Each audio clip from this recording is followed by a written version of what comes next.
আসসালামু আলাইকুম প্রিয় আইন শিক্ষার্থী ভাই বোনেরা, কেমন আছেন? আমরা ফৌজদারি কার্যবিধির যে ধারাবাহিক ক্লাসগুলো করে আসছি তার মধ্যে বলা যায় আজকে সবথেকে বেশি গুরুত্বপূর্ণ ক্লাস। কারণ এই 20তম চ্যাপ্টারের উপরে দাঁড়িয়ে সকল চ্যাপ্টারকে ব্যাখ্যা করা যায়। এই জন্য এই 20তম চ্যাপ্টার অর্থাৎ ম্যাজিস্ট্রেট আদালতের বিচার পদ্ধতি এটা খুবই গুরুত্বপূর্ণ। অধস্তন ফৌজদারি আদালত দুই প্রকার, যেটা 6 ধারায় বলা আছে। একটা আছে ম্যাজিস্ট্রেট আর একটা হলো দায়রা। এখন ম্যাজিস্ট্রেট সকল ধরনের ম্যাজিস্ট্রেট, নির্বাহী ম্যাজিস্ট্রেট হোক বা বিচারিক ম্যাজিস্ট্রেট হোক, এই যে পদ্ধতি বিচার পদ্ধতি অনুসরণ করে এবং দায়রা আদালতগুলো এই বিচার পদ্ধতি অনুসরণ করে। এটা আমরা 6 ধারা যখন পড়িয়েছিলাম তখন আপনাদেরকে এই ছকটা দেখিয়ে আসছিলাম। যারা সেই ভিডিওটা দেখেননি দেখে আসার অনুরোধ রইল। এখন কথা হচ্ছে, দেখেন আমরা এখান থেকে শুরু করব। আমরা ইতিপূর্বে আপনাদেরকে 205-এর গতে বলেছি যে একটা মামলা ম্যাজিস্ট্রেটের কাছে চলে আসে নথি সহ বিচারের জন্য। এবার কিন্তু সেই বিচারটা শুরু হয়ে গেল।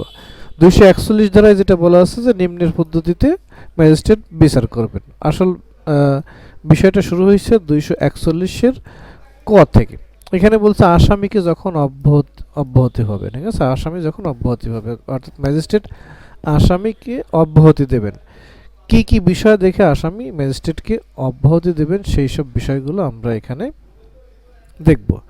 এবার দেখেন যে আসামি ম্যাজিস্ট্রেটের অর্থাৎ আসামিকে ম্যাজিস্ট্রেটের নিকট হাজির করা হলে, অর্থাৎ আসামিকে যদি কী করা হয়, ম্যাজিস্ট্রেটের নিকট হাজির করা হয়, ঠিক আছে? বা হাজির হলে, আসামি হাজির হলে বা হাজির তাকে করা হলে, অর্থাৎ পুলিশে যদি তাকে ধরে নিয়ে আসে, এবার কি করবেন? ম্যাজিস্ট্রেট কি করবেন? এই নথিটা দেখবেন, ঠিক আছে? ম্যাজিস্ট্রেট মামলার নথি এবং নথির সাথে দাখিলকৃত যাবতীয় কাগজপত্রগুলো বিবেচনা করবেন, ঠিক আছে? এরপরে হলো প্রয়োজন মনে করলে আসামির জবানবন্দি গ্রহণ করবেন। আমরা যখন আগে পড়ছিলাম 200 ধারায়, সেখানে কিন্তু বাদী বা ফরিয়াদির জবানবন্দি গ্রহণ করছিল, আর এখানে এসে ম্যাজিস্ট্রেট আসামির জবানবন্দি গ্রহণ করছেন। এরপরে যদি প্রয়োজন মনে করেন বাদী বা বিবাদীকে বক্তব্য পেশের সুযোগ দেবেন, ঠিক আছে? এই বক্তব্য পেশের সুযোগ দিয়ে যদি তিনি মনে করেন যে এই যে অভিযোগটা করা হয়েছে অভিযোগটা ভিত্তিহীন, এটা যদি ম্যাজিস্ট্রেট মনে করেন যে এখানে আসলে অভিযোগটা ভিত্তিহীন, তাহলে আসামিকে তুমি অব্যাহতি দেবেন এবং কারণ লিপিবদ্ধ করবেন, ঠিক আছে? আর এখানে হচ্ছে যে বিষয়টা, এখানে আরো কয়েকটা তথ্য উল্লেখ করছে। দেখেন জিআর মামলা, আমরা বলেছি জিআর থানা থেকে যে মামলাগুলো আসে 154 ধারা অনুযায়ী জিআর মামলায় এখানে ম্যাজিস্ট্রেট যে বিষয়গুলো দেখেন, যে এজাহারটা দেখেন, ঠিক আছে? এরপরে তদন্ত প্রতিবেদন দেখেন, মেডিকেল সনদগুলো দেখেন, ঠিক আছে? আর যদি সিআর মামলা, যেটা 200 ধারায় যে মামলাটা করা হয়, নালিশি মামলা, নালিশি দরখাস্ত, সেক্ষেত্রে নালিশি দরখাস্তটা ভালো করে দেখবেন।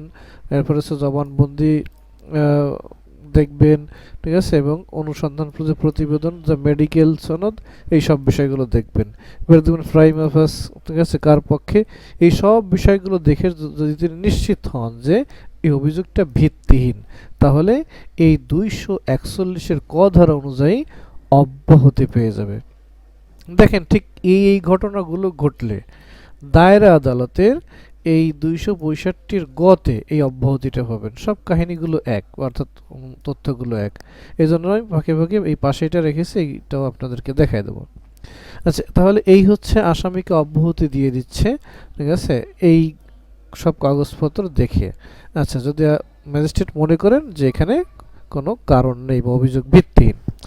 এবার হচ্ছে দেখেন যে 242 ধারায় অভিযোগ গঠন করতে হইবে, ঠিক আছে? এখন এখানে কিছু লিঙ্ক দিয়ে আছে, এখানে সেই অনুসন্ধান তদন্ত, আমি আর ওই আলোচনায় গেলাম না, সামনে যাই। দেখেন 242 ধারা অভিযোগ গঠন, সার্চ ফ্রেম হবে, ঠিক আছে? যেটা এইখানে এই যে 265-র এই যে দেখেন ঘতে আছে অভিযোগ গঠন, একই কথা, একই সিস্টেম, ঠিক আছে? ম্যাজিস্ট্রেট আদালত এখানে করতেছে আর দায়রা আদালত এই যে ঘতে করতেছে, ঠিক আছে? অভিযোগ গঠন। এখন অভিযোগ গঠনটা হবে কিভাবে? দেখেন ম্যাজিস্ট্রেট যদি এই মত পোষণ করেন বা এটা মনে করেন যে, ঠিক আছে, এটা মনে করেন যে আসামি অপরাধ করেছে বলে মনে করার মতো কারণ আছে, ঠিক আছে? আসামি অপরাধ করেছে বলে মনে করার কারণ আছে, তার মানে ম্যাজিস্ট্রেট এবার ভাবতেছে যে আসামিকে তার সামনে প্রস্তুত করা হয়েছে, সেই আসামি আসলে অপরাধ করেছে, ঠিক আছে? সেই যে এজাহারগুলো দেখলো, যে নালিশি পিটিশনগুলো দেখলো, ঠিক আছে? এইগুলো দেখে তার মনে হয়েছে এই মেডিকেল সনদ ইত্যাদি ইত্যাদি যা আগের ধারায় বর্ণনা করছে, এগুলো দেখে মনে হয়েছে কি যে আসামি অপরাধ করেছে বলে তা এটা তার মনে হয়েছে ম্যাজিস্ট্রেটের, তখন তাহলে আনুষ্ঠানিকভাবে সার্চ গঠন করবেন, ঠিক আছে, তার বিরুদ্ধে সার্চ গঠন করবেন, তাকে বলবেন যে অমুক আইনের অমুক ধারায় আপনার বিরুদ্ধে এই অভিযোগ গঠন করা হলো, আপনি দোষী না নির্দোষ, মানে দেখেন আসামিকে উক্ত অপরাধ স্বীকার করেন কি না তা জানতে চাইবেন, মানে এভাবে বলবেন যে আপনার বিরুদ্ধে, ঠিক আছে, দণ্ডবিধির অমুক ধারার এই অভিযোগ গঠন করা হলো, আপনি দোষী না নির্দোষ, এই প্রশ্নটা এই 242 ধারায় করবেন। এখন এই দুইটি বিষয় হতে পারে, একটি বিষয় হতে পারে সে আসামি বলে দিল হ্যাঁ আমি দোষী, অর্থাৎ দোষ স্বীকার করে নিল, তাহলে এই তার পরের ধারা এই ধারায় অর্থাৎ 243-এ তার হচ্ছে ব্যবস্থা নিয়ে হবে। আর যদি বলে না আমি নির্দোষ, তাহলে কিন্তু মামলা সামনের দিকে চলে গেল। এবার আমরা পড়বো যে দোষ স্বীকারে দণ্ড, ঠিক আছে, অভিযোগের সত্যতা স্বীকার করার পর, তার মানে আসামি যদি বলে যে হ্যাঁ অভিযোগ সত্য, আমি এই অপরাধ করেছি। এখানেও দেখেন আমি একটু সাথে সাথে দেখাই দিই যে দোষ স্বীকারে দণ্ড এখানে হচ্ছে উমতে, আর এইখানে হচ্ছে 243-এ।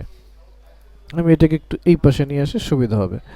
আচ্ছা, এবার আপনারা ভালো করে একটু খেয়াল করবেন, তাহলে দোষ স্বীকারের দণ্ড এখানে 43-এ পেলাম, আর এখানে পেলাম 265-র উয়া। আচ্ছা, এবার এইখানে কয়েকটা তথ্য আছে যে দোষ স্বীকার করলে, দেখেন আসামি দোষ স্বীকার করলে যথাসম্ভব আসামির ভাষায় তা লিপিবদ্ধ করতে হবে, আসামি যে ভাষায় বলবে সেই ভাষায় ম্যাজিস্ট্রেট তা লিপিবদ্ধ করবেন।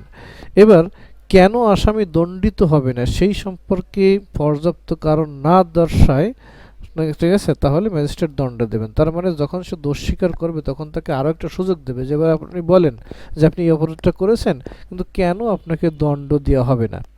একটা উদাহরণ বলি যে সাক্ষ্য আইনের, এই যে সাক্ষ্য আইনের আমি এখানে একটু লিখছি, দেখেন দিয়ে লিখলাম, ঠিক আছে, 111 ধারা যেটা আছে সরল বিশ্বাসের প্রমাণ। ধরুন একজন টিচার সেই স্টুডেন্টের ভালো করার জন্য তাকে মানে এমন একটা থাবা দিছে যেটা তার কানে লেগে কান ফেটে রক্ত বেরিয়ে গেছে, ঠিক আছে, যেটা মনে করেন আঘাত বা গুরুতর আঘাতের মধ্যে পড়লো।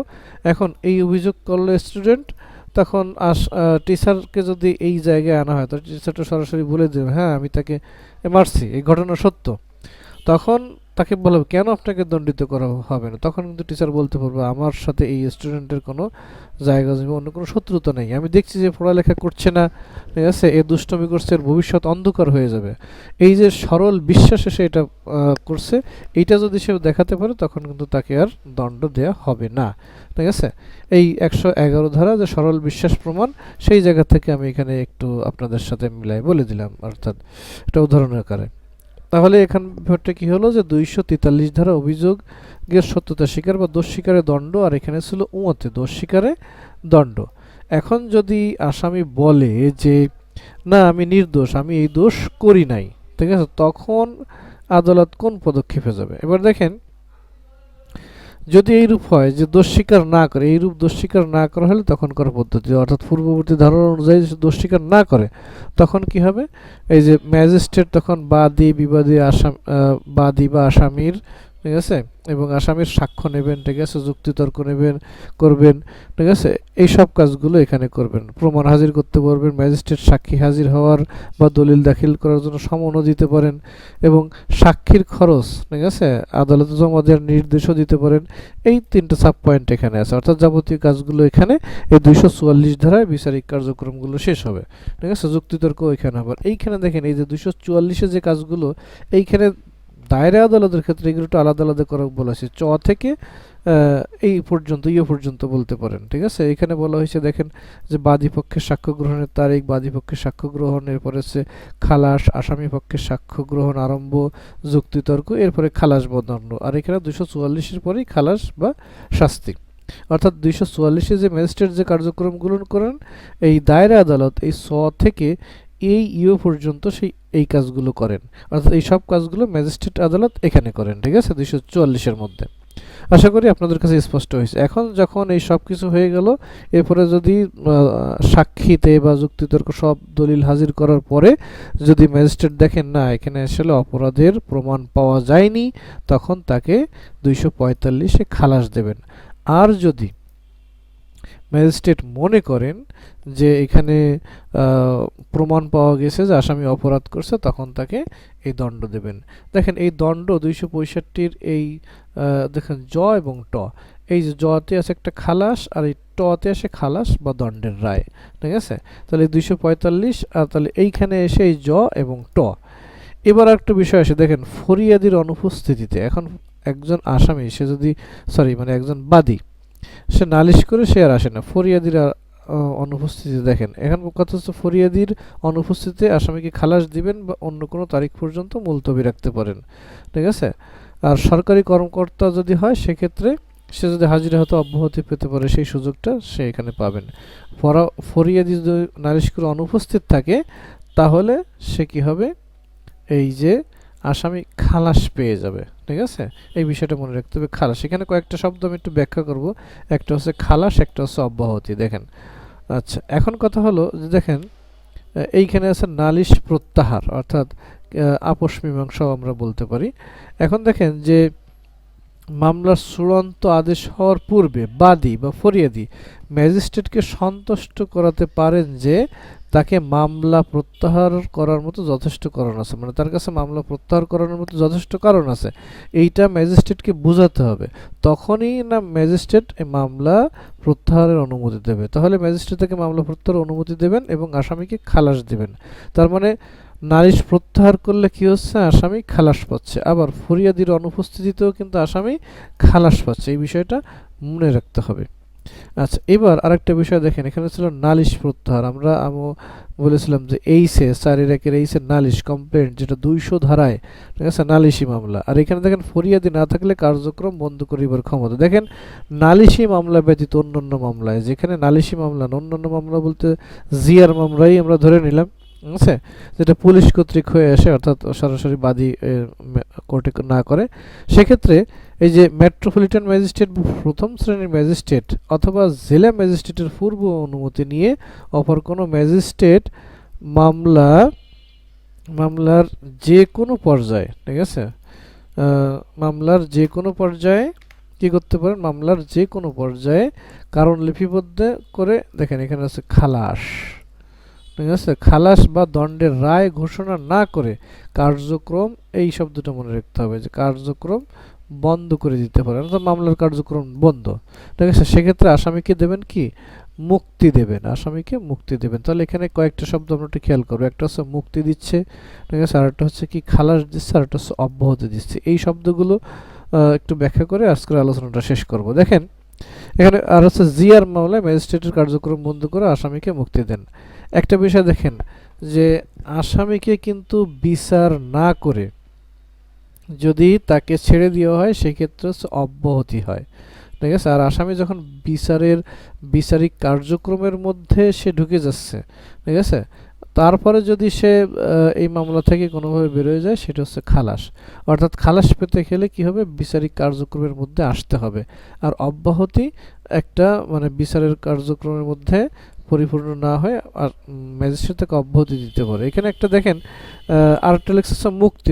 এই 249-এর ক্ষেত্রে এই বিষয়টা মনে রাখতে হবে, আসামিকে কি কার্যক্রম বন্ধ রেখে মুক্তি দিচ্ছে, কিন্তু পরবর্তীতে তাকে আবার ডাকতে পারে। এইখানে দেখেন 203 ধারা দিয়ে রাখছি, ঠিক আছে, যে দ্বিতীয় বিচারে বাধা, যে ফৌজদারি কার্যবিধির, এখানেও এই যে 249 এই ধারাকে বাদ দিয়ে বিচার বিশ্লেষণ করতে হবে। কারণটা হলো 249 ধারায় যদি কোনো আসামি মুক্তি পায় তাকে কিন্তু এই যে 403 ধারায় যে দ্বিতীয় বিচারে যে বাধা বা দ্বিতীয়বার দণ্ড প্রদান করা যাবে না, এই ধারার আওতায় কিন্তু ইনি আসবে না। আর যারা অব্যাহতিপ্রাপ্ত আসামি, যারা কোনোভাবে অব্যাহতি পেয়ে গেছেন, তাদেরকেও কিন্তু এই 403 ধারার আওতায় তারা আসবে না। তাহলে এটা হচ্ছে আমাদের ম্যাজিস্ট্রেট আদালত এবং একই সাথে এই যে দায়রা আদালতের বিচার পদ্ধতি, যে বিষয়গুলো দেখালাম। আমরা যখন দায়রা আদালতের বিচার পদ্ধতি দেখাবো ঠিক একই বিষয়, একই ধরনের একটা বিচার পদ্ধতি, সে সময় আমরা এই ম্যাজিস্ট্রেট আদালতের এই বিষয়গুলো দেখাই নেব। তাহলে এই যে 241 থেকে, তাহলে আমরা শিরোনামগুলো অবশ্যই সবার মুখস্থ রাখতে হবে, ঠিক আছে। 241 হচ্ছে অব্যাহতি, ঠিক আছে। এরপরে হচ্ছে এখানে হচ্ছে দোষ স্বীকারের অভিযোগ গঠন, ঠিক আছে। 42-43 দোষ স্বীকারী দণ্ড, ঠিক আছে। 44 দোষ স্বীকার না করলে তখনকার পদ্ধতি। এরপরে 45 খালাস বা শাস্তি। এরপরে 47 ফরিয়াদের অনুপস্থিতিতে। আচ্ছা, এরপরে 48 নালিশ প্রত্যাহার। আর এই যে ফরিয়াদে না থাকলে কার্যক্রম বন্ধ, এই সব বিষয় ধারাবাহিক, এই অন্তত এই চ্যাপ্টারটা সব আইন শিক্ষার্থীদের মুখস্থ থাকতে হবে। ঠিক আছে, তাহলে এই ফৌজদারি কার্যবিধিটা বোঝা অত্যন্ত সহজ হয়ে যাবে। আশা করি আজকের ক্লাসটা আপনারা বুঝতে পেরেছেন। ঠিক আছে, আজকের ক্লাসের উপরে ভিত্তি করে আরও যদি অনেক কথা বাড়ানো হয় তাহলে অনেক ধারা চলে আসবে, এই ক্লাসটা অনেক বড় হয়ে যাবে, ভিডিও বড় হয়ে যাবে, সে কারণে আর সামনে না, আজকে এই পর্যন্তই। পরবর্তীতে অন্য কোনো চ্যাপ্টার নিয়ে আপনাদের সাথে আবার দেখা হবে। সেই পর্যন্ত সবাই ভালো থাকেন। আল্লাহ হাফেজ।